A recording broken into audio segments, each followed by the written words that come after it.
시편 118편의 특징이 있어요. 1절과 마지막 절이 똑같아요. 그래서 1절 남자분들이 읽고 2절은 여자분들이 읽으면 너무 좋을 것 같아요. 저는 1절과 마지막 절을 같이 읽도록 하겠어요. 1절 시작. 여호와께 감사하라. 그는 선하시며 그의 인자하심이 영원함이로다.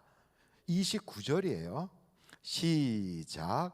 여호와께 감사하라. 그는 선하시며 그의 인자하심이 영원함이로다. 달라요? 똑같아요? 똑같아요. 무슨 내용이에요? 하나님께 감사하라. 여러분, 왜 하나님께 감사해야 되는가? 그것은 하나님이 우리의 위로자가 되고 인도자가 되고 돕는 자가 되고 보혜사가 되기 때문에, 그래서 우리는 하나님께 감사하는 거예요. 진짜 우리가 의지할 분은 하나님밖에 없어요. 왜냐하면 사람은 능력의 한계에 있는 것뿐 아니라 잠시 후의 일도 몰라요. 그래서 인간은 하나님이 도와주실 때 역사가 나타나는 거예요. 그래서 여러분, 누구의 손을 잡아야 되냐? 하나님 손 잡아야 돼요. 하나님이 도와주셔야 돼요. 하나님에 의지해야 돼요. 근데 그 하나님께서 그렇게 할 수 있도록 우리 눈에 보이지도 않아요. 우리가 잡을 수도 없어요. 그리고 우리가 이 세상을 살면서 하나님을 만나기도 쉽지 않아요. 그런데 그 하나님께서 우리를 찾아오셨단 말이에요. 어떻게 찾아오셨느냐? 성경을 보니까 한 아기로 찾아오셨어요. 여러분, 다 같이 한번 찾아보세요. 이사야서 9장이에요. 이사야서 9장. 자, 그 이사야서 9장에 보면 6절, 7절, 8절을 여러분들이 보실 수 있어요. 이는 한 아기가 우리에게 낳고, 그 말은 그는 인간이다 이 말이에요. 우리들하고 똑같이 그 속에서 낳았단 말이에요. 그리고 한 아들을 우리에게 주신 바 되었는데, 이건 하나님 쪽에서 주신 거예요. 그러니까 이 아이는 특이해. 어떻게? 우리 중에서 낳지만 하나님이 우리에게 주신 거예요. 우리에게 주신 바 되었는데 그의 어깨에는 정사를 메었고 그의 이름은 뭐라고요? 그리고 모사는 뭐예요? 카운셀러죠. 전능하신 하나님이라, 영존하시는 아버지라, 평강의 왕이라 할 것임이라. 7절 우리 다 같이 읽어보겠습니다. 시작. 그 정사와 평강의 더함이 무궁하며 또 다윗의 왕자와 그의 나라에 군림하여 그 나라를 굳게 세우고 지금 이후로 영원히 정의와 공의로 그것을 보존하실 것이라. 만군의 여호와의 열심히 이를 어떻게 한다? 하나님이 이걸 이룰 거래요. 그래서 하나님이 이 땅에 우리를 만나려고 오시는데 무슨 모양으로 오느냐면 아기로 온다. 아기. 여러분, 아기는 그 아기가 우리를 보호해 줄 거예요? 아니면 우리가 아기를 보호해 줘야 돼요? 그렇죠. 아기가 무슨 우리를 보호해요? 우리가 아기를 보호해 줘야지. 우리가 딱 느끼기에는, 아니 그러면 내 인생의 모든 문제를 그분이 어떻게 해결해? 아기로 오는데, 이런 생각이 들잖아요. 그런데 단순한 아기가 아니다 이거예요. 하나님이 그는 장차 전능하신 아버지, 그리고 성경에 보니까 평화의 왕, 그리고 여기에 영존하시는 아버지, 전능하신 하나님이라 이렇게 불려진다는 거예요. 그런데 8절에 아주 너무나도 귀한 말씀이 있어요. 8절 같이 한번 읽어보겠습니다. 시작. 주께서 야곱에게 말씀을 보내시며, 무엇을 보낸다고요? 야곱은 누구예요? 야곱은 한 사람을 말하는 게 아니고요, 야곱이란 이스라엘 전체를 말하고 있어요. 그 이스라엘 사람들에게 누구를 보내신다? 말씀을 보내신다. 근데 그 말씀이 어떻게 온다? 한 아기 같이 온다. 그 아기가 우리 중에서 태어나는데 그 아기는 그냥 태어난 게 아니고 하나님이 보내신 것이다. 그래서 말씀이 오는 거예요. 말씀을 보내시며 그것을 이스라엘에게 임하게 하셨은즉 그랬어요. 그래서 여러분, 그 아기로 오시는 분은 누가 오는 거냐면 말씀이 오는 거예요. 근데 그 말씀에 대한 이야기가 요한복음 1장으로 딱 가보시면 1절로 3절에 여기 이렇게 나와 있어요. 한번 여러분 요한복음 1장 1절부터 3절까지 같이 한번 읽겠습니다. 시작. 태초에 말씀이 계시니라. 이 말씀이 하나님과 함께 계셨으니, 이 말씀은 곧 누구라고요?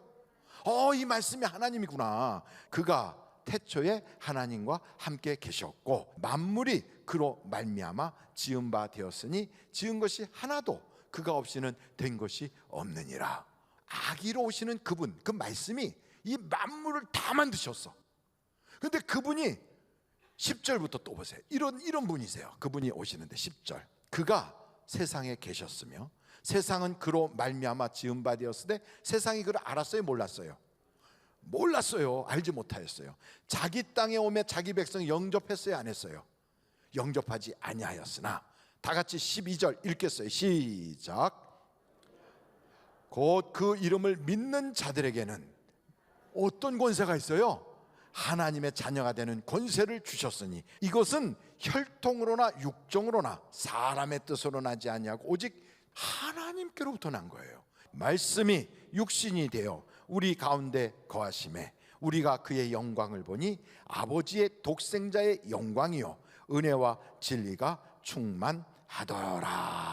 18절 한번 더 보겠어요. 본래 하나님을 본 사람이 없으되 아버지 품속에 있는 독생하신 하나님이 나타내셨느니라. 이 아기 예수가 이 땅에 딱 오셨다는 거, 야, 말씀이신 그분이, 독생자 하나님이신 그분이 우리에게 오셨다는 거, 그래서 내가 영접하여 그분 덕분에 하나님의 가족이 됐다는 건, 이건 굉장한 축복이에요. 그러므로 여러분, 주님이 오신 그날 성탄절은 우리에게 어마어마하게 큰 축복의 날이라, 기쁘다 구주 오셨네, 이게 되는 거예요. 근데 우리하고는 아무 상관없고 하나님하고도 아무 상관없는데 가게에서만 기쁘다 구주 오셨네, 그거 왜 기쁘냐고 물어보면 장사가 잘 돼서 이렇게 나가는 사람들이 있어요. 우리는 그쪽이 아니잖아요. 우리가 어떻게 돼서 그러냐면, 여러분 한번 성경을 찾아보세요. 요한복음 14장 13절 다 같이 읽겠습니다. 시작. 너희가 내 이름으로 무엇을 구하든지 내가 행하리니 이는 아버지로 하여금 아들로 말미암아 영광을 받으시게 하려 함이라. 아멘. 그러니 여러분, 우리가 예수의 이름으로 구하면 응답이 오는 거예요. 그래서 성경에 보면 히스기야가 왕 노릇을 14년째 하고 있는데 그냥 이게 웬일로 갑작스럽게 사내립에 아수르 군대가 쳐들어온 거예요. 뭐 요즘같이 쳐들어오기 전에 뭐가 있고 뭐 선전포고를 하고 기자들이 가서 온댄다 만댄다 무슨 방송으로 나오고 이런 게 아니고, 갑자기 아침에 눈 뜨고 이렇게 성문 앞에 갔더니 무슨 군대가 문 앞에 와서 쫙 포진한 거예요. 왜 왔어? 하고 쳐다봤더니 성이 포위된 거예요. 여러분, 이런 상태가 돼갖고 갑자기 그냥 날벼락이 떨어진 거예요. 그런데 이 군대가 보통 군대가 아니에요. 최강 군대예요, 최강 군대. 이 히스기야라고 하는 사람이 14년 동안 왕 노릇했지만 자기 나라는 너무너무 조그매갖고 어디에 전쟁을 하거나 누구하고 싸워볼 수 있는 그런 여력도 없는 나라예요. 그런데 이 성을 18만 5천 명의 군대가 포위를 했어. 그래서 왜 그렇게 된 건가 하고 알아봤더니 이 사네립의 군대가, 사네립이라고 하는 아시리아 왕이 된 지 3년 동안 군대를 막 그냥 훈련시켜가지고 애굽까지 완전히 정복하여 중동의 최고 제국을 만들겠다고 가는 길인데 보니까 조그만 게 하나 있어. 그래서 이거를 그냥 지나쳐서 가면 얘네들이 나중에 우리 뒤에 오는 보급품들을 이렇게 뺏어가거나 그 뒤에서 자꾸 장난질하면 우리가 불편하지, 저거 없애버리고 가자. 그래서 가는 길에 그냥 쓸어버리겠다고 온 거예요. 그래서 본지는 이미 애굽으로 갔어. 그래서 자기를 포위하고 있는 그 사람들만 18만 5천 명이야. 그러니 여러분, 본지는 얼마나 크겠어요. 이 군대를 전 국민이 달라붙어 싸워도 이건 이길 수가 없어. 여러분, 이렇게 앞이 깜깜하고 헤쳐나갈 능력도 없고 할 방법도 없고 힘도 없다 그러면 뭐 해야 돼요? 이럴 때 둘 중에 하나예요. 죽자, 기도하자. 자, 어떤 쪽을 택해야 돼요? 다 같이. 앞이 안 보이면 기도하자. 다시 한번, 앞이 안 보이면 기도하자. 그래서 히스기야가 기도하러 들어가요. 37장 보세요. 거기에 보면 이사야서 37장 1절에 보면 히스기야 왕이 듣고 자기 옷을 찢어 굵은 베옷을 입고 여호와의 전으로 들어가. 그러면서 왕궁 맡은 자 엘리야김하고 서기관 셈나하고 제사장조 어른들도 굵은 베옷 다 입고 왕같이 이렇게 들어가니까 아모스 선지자한테 가서, 아모스의 아들 이사야 선지자한테 가서 제발 우리를 위해서 기도해 달라고 부탁 좀 해라. 이렇게 다 죽을 지경이 되면 기도가 안 돼. 어떻게 해야 돼요? 합심 기도해야 돼요. 같이 기도해야 돼요. 기도를 부탁해야 돼요. 그러니까 예수님도 내가 죽게 되었으니 너희는 나를 위해서 기도해 주라. 예수님도 그러셨어.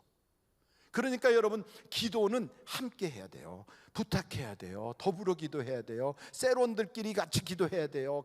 온 가족이 매달려서 기도해야 돼요. 이 히스기야가 그렇게 기도하니까 어떤 일이 생기는가? 33절을 보세요. 이사야서 37장 33절 다 같이 시작. 그러므로 여호와께서 아수르 왕에 대하여 이같이 이르시되 그가 이 성에 이르지 못하며 화살 하나도 이리로 쏘지 못하며 방패를 가지고 성에 가까이 오지도 못하며 흉복을 쌓고 치지도 못할 것이요. 이야, 기도했더니 상대방 아무것도 못한다 이 말이에요. 여러분을 망하게 하고 밀쳐서 넘어뜨리려고 하고 짓밟으려고 왔던 그들이 코앞에서도요 아무것도 못하고 가는 거예요. 아무것도 못하고. 그리고 왜 그렇게 아무것도 못하나? 거기에 보니까 36절에 이런 사건이 벌어진 거예요. 36절 다 같이 한번 읽겠습니다. 시작. 여호와의 사자가 나가서 아수르 진중에서 18만 5천인을 쳤으므로 아침에 일찍이 일어나 본즉 시체뿐이더라. 와, 그 전날 어떻게 했을까? 밥 퍼먹으면서 내일 말이야 저 성 우리가 들어가가지고 저 성에 있는 거 전부 다 우리 거야. 야, 내가 저기 들어가고 그냥 그 왕궁에 있는 거 전부 다 내가 다 가져갈 거야. 이러면서 막 깔깔거리면서 밥 먹으면서 저 성 저 금방 함락되겠지 이러고 얘기했던 그들이 그날 밤중에 천사가 와서 다 죽이는 거예요. 다 죽이는 거예요. 탈무드 책을 보니까요, 이때가 언제냐면 바로 유월절 당일이었대. 유월절. 애굽에서 모세를 통하여 주셨던 하나님의 말씀이 문설주와 임방의 양의 피를 바른 자에게는 저주의 천사가 넘어가지만 그게 없는 자에게는 들어가서 그 집에 맏아들 장자를 치리라.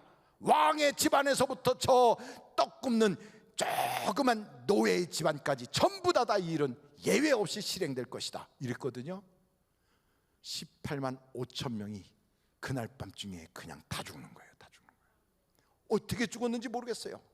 그런데 너무 놀라운 건 요세푸스라고 하는 이 유대 고 역사를 저술한 역사학자가 그날 그곳에 급성 전염병이 돌았다는 거예요. 급성 전염병. 여러분, 기도하면 하나님이 일하십니다. 기도하면 역사가 일어납니다. 기도하면 생각지도 못했던 기적이 일어나게 돼 있어요. 그래서 이 사람들이 다 죽어버렸어. 다 죽어버렸어. 에집트 본지는 지금 애굽까지 갔어요. 그러면 이 사람들이 돌아오다가 이 히스기야가 사는 예루살렘을 다시 칠 수도 있어. 그런데 그걸 못하게 하느라고, 야, 제가요 그래서 놀래서 여기다 적어놨어요. 헤로도투스라고 하는 로마의 역사학자가 왜 그 본진이 와서 치질 못하고 그냥 빠져나갔느냐? 그 헤로도투스 역사학자가 애굽에 갔던 사네립의 본진은 밤중에 쥐떼의 공격을 받았대요.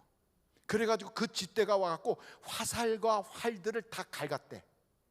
그냥 무기가 없는 거예요. 무기가. 그래갖고 맨몸으로 그냥 온 거예요. 그때는 군인이 아니지, 그냥 장정이지 뭐. 아무런 무기도 없는데 뭐. 그리고선 그냥 너무너무 망신스러워서 그냥 빠져나간 거예요. 그래서 사네립은 여기 오지도 못하고 군인들 데리고 그냥 집에 간 거예요. 집에 갔더니 그 사네립의 몸에서 난 자식이 자기 아버지를 찔러 죽여버렸어. 이야, 기도하면 상상을 초월하는 역사가 나타나는 거예요.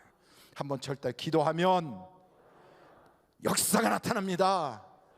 그래서 이렇게 역사가 나타나는데 참 한 가지 아쉬운 점이 있다면, 지금 성 안에는 뭐가 없어요?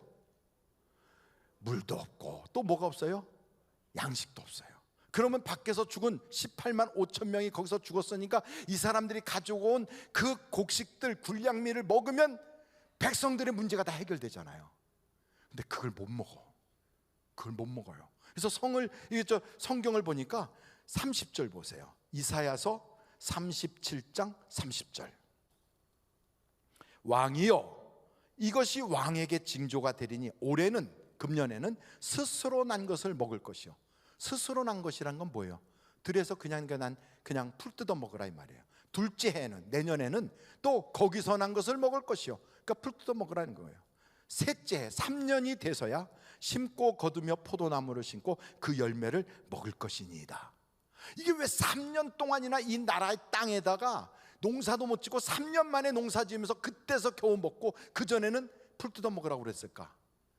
무슨 희귀성 전염병이 돌아서 그 곡식 손도 못 대게 하는 거예요.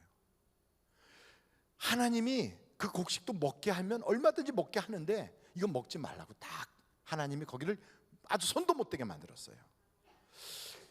그러니 이 백성들이 2년 동안 얼마나 골았을까? 얼마나 힘들었을까? 왜 이렇게 힘들었을까? 이유가 있어요. 그것은 히스기야라고 하는 왕이 14년 동안 왕 노릇하는 동안에 하나님께 별로 한 일이 없어. 한 게 없어요. 그냥 왕 노릇한 거예요. 왕으로 지내온 거예요. 그러다가 사내립의 사건이 딱 터지니까 그때부터 막 울고불고 하나님께 기도하고 편지 꺼내놓고 기도하고 막 옷을 찢어가며 기도하고 금식하며 기도하고, 그때부터 기도하면서 사람이 영적으로 변한 거예요. 영적으로. 그러니까 이렇게 변하기 이전에 그의 삶은 그냥 평범한 그냥 그렇게 살아왔어요.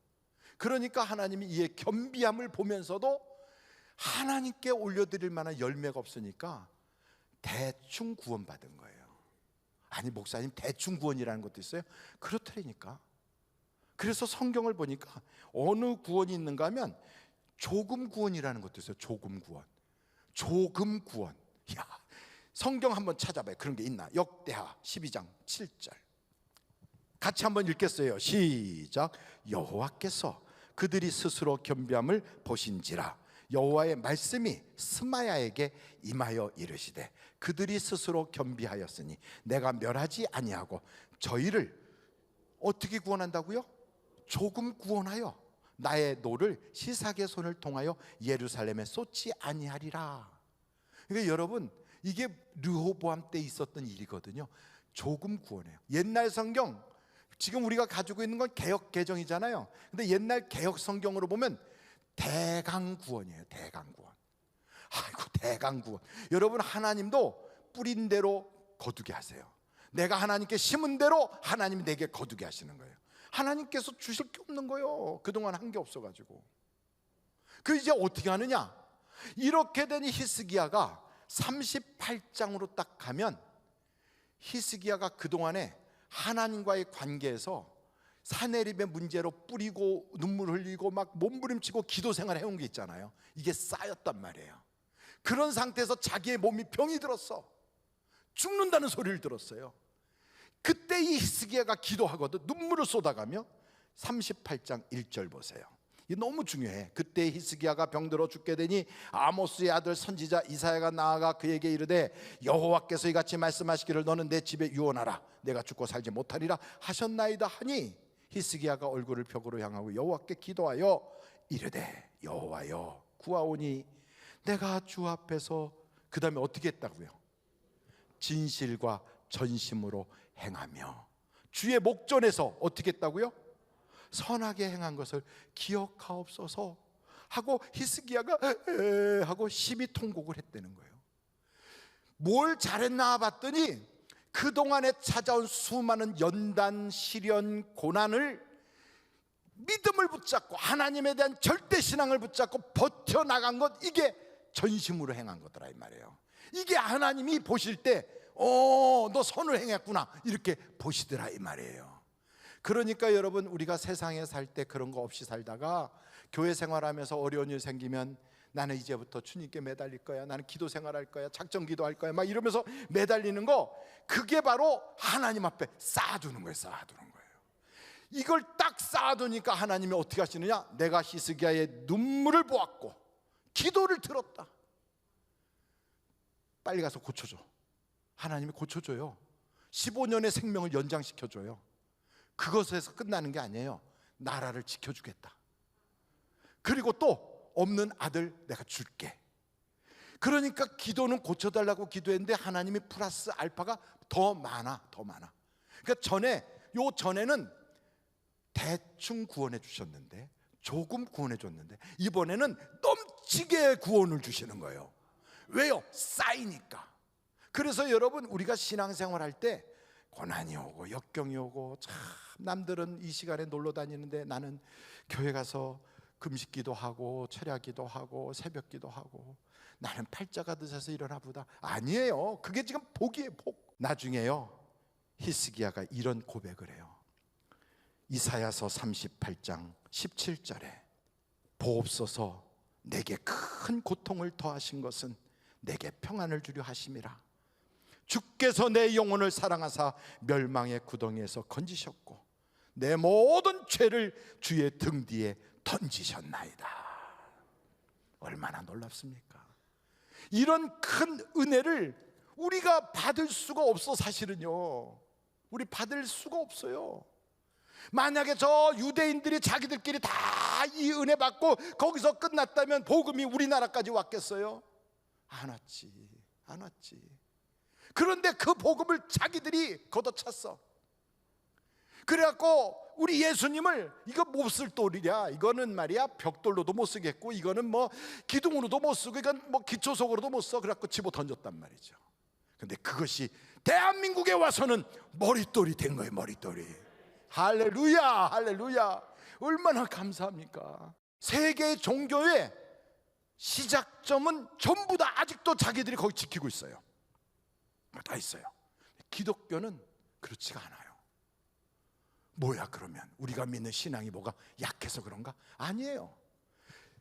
그 시작된 시초가 옮겨가긴 가는데 믿는 사람의 수는 점점 늘어나. 점점 늘어나요. 세상의 종교는 핵심은 빠져나가도요, 함께 모여 밥 먹는 것으로 종교의식 할 수 있고, 자기들끼리 모여갖고 알라후 쿠바르 알라 이러면서 그 형식만 갖춰도 그 종교는 가지고 갈 수 있어요. 기독교는 그게 안 돼요. 기독교는 딱 하나예요. 예수님을 사랑하지 않으면 하나님이 촛대로 옮겨버려요. 하나님에 대한 뜨거운 이 사랑, 내가 거저받았는데 나는 받을 자격 없는데 하나님이 나 같은 걸 사랑하셨어, 감사해요, 감사해요 해가지고 그 사랑을 내 마음에서 첫사랑을 상실하지 않은 채로 뜨겁게 사랑해야 거기에 하나님의 촛불이 확 불타오르는 거예요. 그런데 이 사랑이 식어버리면 아무리 예배당 크게 줘도요, 하나님은 옮겨버려. 아무리 기독교 문화가 거기에 뿌리박고 있어도요, 옮겨가요. 옮겨가. 성경에 나와 있어요. 사랑이 식으면, 그 사랑을 잃어버리면 하나님이 촛대를 옮긴다는 거예요. 옮겨요. 여러분 마음속에 가장 중요한 게 그거예요.